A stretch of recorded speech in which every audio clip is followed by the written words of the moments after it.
Suddenly, the horn of a flying, speeding car from behind, and in less than a second, bam!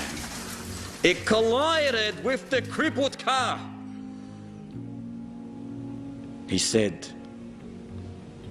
the young man in between the two cars fell to the ground with critical injuries. We rushed to the scene, grabbed the young boy, took him to the car, called the ambulance, called the hospital to prepare for our arrival. The ambulance was going to be late, so they put him in the car. He mentions that he was of blossom age, tender age. He was a young adult, still in his late teens. He was mumbling something, but we could not understand what he was mumbling due to the rush that we were in. He said he was religious. You could tell from his appearance.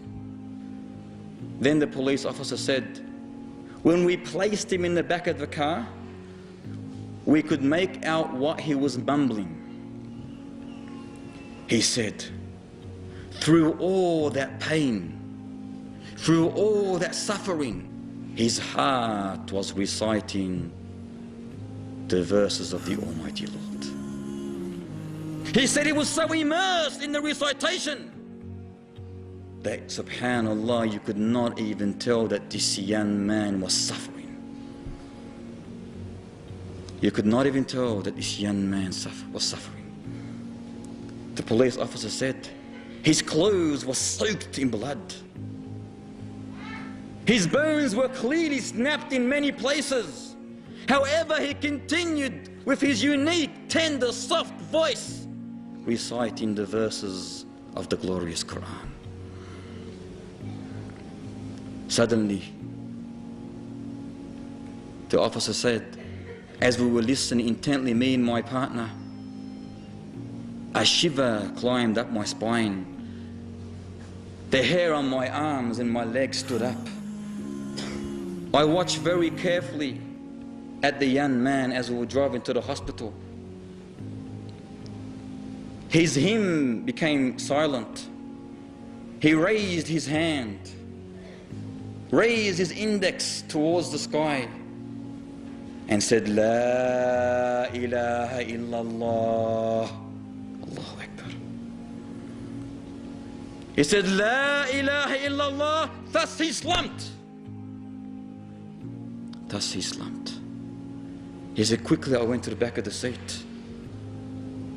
I felt his breathing. I felt his pulse. I felt his heart. He was dead. He was dead. He said, I could not stop staring at his face, the beauty of his face. A tear fell from my eyes, but I hid it in shame. I turned to my partner and told him that the boy's life has ceased. He's finished. That young man is finished. The police officer burst in cries. And thus when he heard his partner crying in such a manner, he could not hold himself. The whole car, the patrol car, was fogged with emotions. Was fogged with emotions as they were driving to the hospital. They reached. They struggled through the corridors, telling the nurses, the doctors, the onlookers what had happened. One of the hospital staff went and called his home. His brother picked up the phone and said, after being informed of his brother's accident, he said my brother would go and visit his only grandmother every single week who lived outside the town, and he would make sure that he would always spend time with those poor children and orphans who were idle in the streets.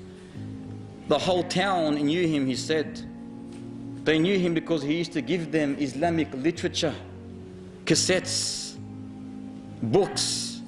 He filled his old Mazda, his dusty old Mazda, with sugar and wheat and rice and even candies for the poor people in that town. Yet he himself was struggling to live. He himself was struggling to live. Yet he preferred those orphans, those poor children, those poor families over his life. Thus, his last words was very easy. It wasn't hard for him to utter, La ilaha illallah.